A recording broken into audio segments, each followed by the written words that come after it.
नमस्कार। मैं डॉक्टर ज्योति रोहिला स्वागत करती हूँ मेरे YouTube channel Hindi classes by doctor Jyoti ma'am पर। आप सबका बहुत बहुत स्वागत।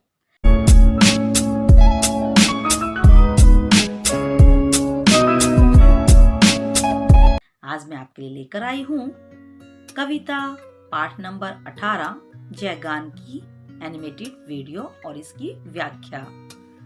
आशा करती हूँ आपको यह पसंद आएगी। यह कविता लिखी गई है सुब्रमण्यम भारती जी द्वारा और उनको भारती की उपाधि से सुशोभित किया था। एट्टियपुरम के राजा ने इनकी प्रतिभा से मुग्ध होकर इनको भारती की उपाधि प्रदान की थी। इन्होंने मूल रूप से तमिल भाषा में कविताएं लिखी हैं और इस कविता जयगान का भी श्रेय इनको जाता है। हम करेंगे आज भारत देश का जयगान, यश का गान। प्रस्तुत पंक्ति हमारी हिंदी की पाठ्य पुस्तक गुंजन हिंदी पाठमाला में से कविता जयगान से ली गई है। इन पंक्तियों का अर्थ यह है कि आज हम सब मिलकर भारत माता के जय का, विजय का गान करेंगे। उनकी शौर्य, उनके यश के बारे में सारे संसार को बताएंगे कि भारत माता का शौर्य कितना है। उनकी यश की गाथाएं सब जगह गाई जाएंगी। द्वैध दुख का अंत होगा, अब न त्रास दुरंत होगा। द्वैध दुख यानी कि यहाँ पर अगर हम सब मिलकर भारत माता का जयगान करेंगे तो इससे हमारे आपसी प्रेम हमारा बढ़ेगा और इससे हमारे ईर्ष्या, द्वेष और अनेक प्रकार के दुखों का अंत होगा। जो अनेक प्रकार की प्रचंड त्रासदियां हैं वो समाप्त हो जाएंगी। अंग्रेज जब भारत छोड़कर गए तो भारत को स्वतंत्र होने के बाद अनेक प्रकार के हमारे सामने अनेक प्रकार की विपदाएं आ पड़ी थी, क्योंकि आपसी ईर्ष्या द्वेष को छोड़कर लोगों का एक दूसरे के समीप आना और भारत के जय और यश का गान गाना उस समय प्रमुखता देता था। तो उस समय लोगों ने मिलजुल कर आपसी ईर्ष्या द्वेष को छोड़कर भारत माता का जयगान गाना शुरू कर दिया। तो जिससे क्या हुआ कि अब न त्रास दुरंत होगा, अब किसी प्रकार का कोई कष्ट नहीं होगा। जब सब इंसान इकट्ठे मिलकर सब आपस में एक दूसरे के समीप आकर सारे भारत माता का जयगान करेंगे तो उससे हमारे सभी प्रकार के दुखों का अंत हो जाएगा। आज फहरेगा हमारा एक विजय निशान। तो यहाँ पर कवि सुब्रमण्यम जी कहते हैं कि जब सब लोगों के आपसी ईर्ष्या द्वेष का अंत हो जाएगा, सब एक दूसरे के समीप आ जाएंगे, एक दूसरे के साथ मिलकर भारत माँ का यश का गान करने लगेंगे, जयगान करने लगेंगे, तो उससे एक राष्ट्र ध्वज जो हमारा है, तिरंगा झंडा, वो फहराने लगेगा और उसके शौर्य की गाथा सब जगह गाई जाने लगेगी। हम करेंगे आज भारत देश का जयगान, यश का गान। हम सब मिलकर आज भारत देश की यश शौर्य की गाथाओं का गान करेंगे और यह तभी संभव होगा जब हम सब मिलकर इसके शौर्य की गाथा गाएंगे। तब हमारा यह जो विजय निशान है, राष्ट्रध्वज, वो पूरे आकाश में लहराएगा, फहराएगा और पूरे गर्व के साथ वो फहराता हुआ नजर आएगा। रजत श्रृंग तुषार शेखर, तुंग यह हिमवान गिरवर, हम यहाँ निर्द्वंद होकर बनेंगे गतिवान। हम करेंगे आज भारत देश का जयगान, यश का गान। कवि सुब्रमण्यम भारती जी कहते हैं क्योंकि वो सबके अंदर राष्ट्रीय चेतना जागृत करने वाले हैं, वो सबके अंदर देशभक्ति की भावना पैदा करवाने वाले हैं। उन्होंने हमेशा ही राष्ट्रीय चेतना और देशभक्ति की भावना को से ओतप्रोत करने वाली कविताएं लिखी हैं। वो समाज सुधार, देश को सुधारने की उनके प्रयास और उसके लिए ही कविताएं रचते हैं।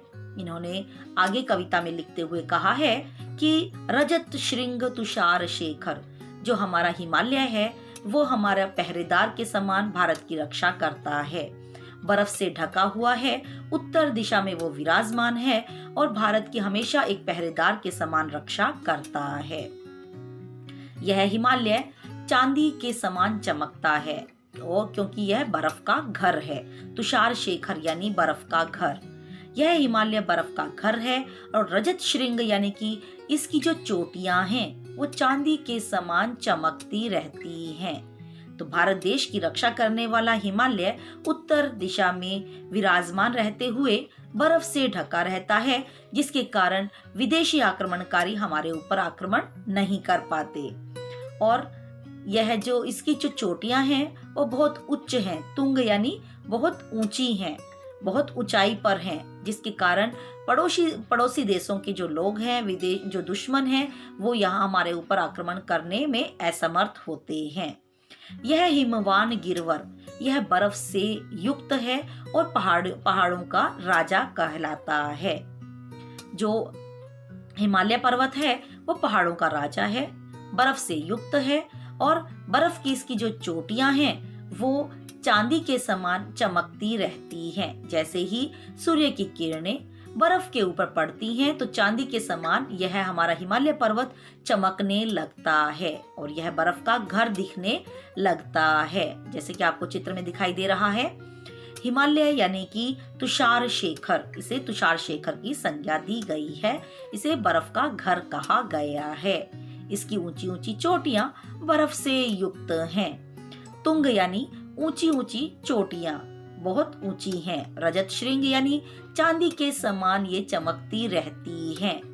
जैसे ही सूर्य की पहली किरण हिमालय पर्वत पर पड़ती है तो ऐसा लगता है जैसे चांदी की एक चादर हिमालय पर्वत ने ओढ़ ली है। चांदी के समान वो सफेद रंग का चमकता रहता है।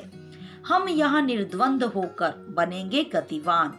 हम यहाँ पर निर्द्वंद यानी हमारे अंदर किसी प्रकार का कोई द्वंद नहीं होगा, कोई विरोधी नहीं होगा और हमेशा हम आगे की ओर बढ़ते रहेंगे और हमेशा आगे की ओर बढ़ने की दूसरे को भी प्रेरणा देते रहेंगे, क्योंकि हम यहाँ पर मिलकर सब एक साथ मिलकर भारत देश का जयगान कर रहे हैं। भारत देश के राष्ट्रीय ध्वज तिरंगे झंडे को प्रणाम करते हुए उसके वीरता, शौर्य और यश की गाथाएं सब लोगों को सुनाते हैं कि भारत देश हमेशा ऊंचाई और उन्नति के पथ पर आगे की ओर बढ़ता रहता है। सुब्रमण्यम स्वामी जी ने आगे, भारती जी ने आगे अपनी पंक्तियों में कहा है, पोत दल शत शत तरेंगे, पश्चिमी सागर भरेंगे, गर्जना में ध्वनित होगा गौरव देश गौरव मान। हम करेंगे आज भारत देश का जयगान, यश का गान। यहाँ पर भारती जी आगे अपनी पंक्तियों के माध्यम से बताना चाहते हैं कि वो भारत देश को हमेशा ऊंचाई के पथ पर ले जाना चाहते हैं। देश की उन्नति तरक्की के बारे में बताते हैं कि यहाँ पर पश्चिमी सागर में हमारी सैकड़ों नौकाओं के दल आगे की ओर बढ़ेंगे। क्यों? क्योंकि विदेशों से उनके जो संबंध हैं वो और भी अधिक पुख्ता होंगे और भी अधिक मजबूत होंगे। विदेशी व्यापार बढ़ेगा और आपस में व्यापार बढ़ने से आपस में एक दूसरे के प्रति मैत्री संबंध भी सुदृढ़ होंगे। गर्जना में ध्वनित होगा और जो नौकाएं देश के एक हिस्से से दूसरे देशों में जाएंगी, जिसके कारण हमारा व्यापारिक संबंध अच्छा होगा। हमारे व्यापारिक संबंध अच्छे होने से मैत्री भाव बढ़ेंगे दूसरे देशों के साथ में। तो इसके लिए हमारी न जाने कितनी हजारों की संख्या में नौकाओं के दल व्यापार के माध्यम से एक नदी के सागर के एक तट से दूसरे तट तक जाएंगे और व्यापारिक संबंध को और अधिक मजबूत बनाएंगे, जिसके कारण हमारे देश में देश के गौरव का गान गाया जाएगा।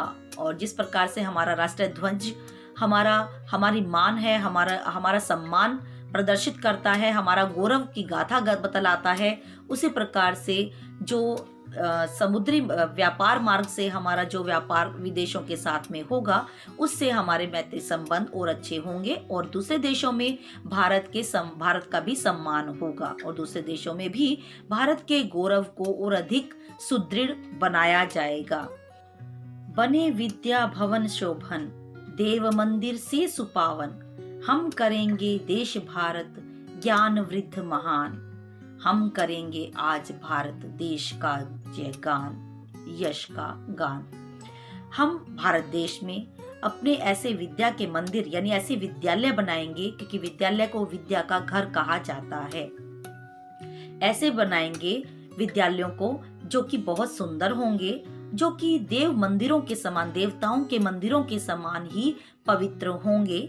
और वहां पर हम करेंगे देश भारत ज्ञान वृद्ध महान, और हम अपने विद्यालयों में इस प्रकार से ज्ञान अर्जन कर पाएंगे, विद्यार्थी इस प्रकार से ज्ञान अर्जित करेंगे वहां पर कि जिससे कि ये भारत देश ज्ञान का भंडार हो जाएगा। यहाँ पढ़ने वाले सभी विद्यार्थी अपने विद्यालयों में अधिक से अधिक ज्ञान अर्जन कर पाएंगे, ज्ञान प्राप्त कर पाएंगे। हम करेंगे आज, अगर हम सब मिलकर भारत देश के जयगान करेंगे, भारत देश को उन्नति के पथ पर आगे की ओर ले जाना चाहते हैं, तो हमें सबको मिलकर आपसी ईर्ष्या द्वेष का अंत करके एक साथ मिलकर आगे आना होगा और भारत देश के राष्ट्रीय ध्वज के, तिरंगे के यश की गाथा को गाना होगा, जिससे कि विदेशों में भी हमारा नाम गूंजे और हमारे देश के जयकार लगाए जाएं, जिसके कारण हमारा देश विदेशी संबंध, मैत्री संबंध उनके सुदृढ़ होंगे और विदेशों में भी हमारे भारत का नाम गूंजेगा। सुब्रमण्य स्वामी जी राष्ट्रीय चेतना को उद्बुद्ध करने वाले यानी चेतना को जगाने वाले ऐसे सशक्त कवि हैं, जिन्होंने हमेशा ही अपनी कविताओं में भारत देश की उन्नति और तरक्की के विषय में लिखा है। आशा करती हूँ आपको मेरी एनिमेटेड वीडियो पसंद आई होगी, व्याख्या आपको समझ में आई होगी। इस कविता के प्रश्नोत्तरों को लेकर मैं अगली वीडियो में फिर प्रस्तुत होंगी। तब तक के लिए नमस्कार।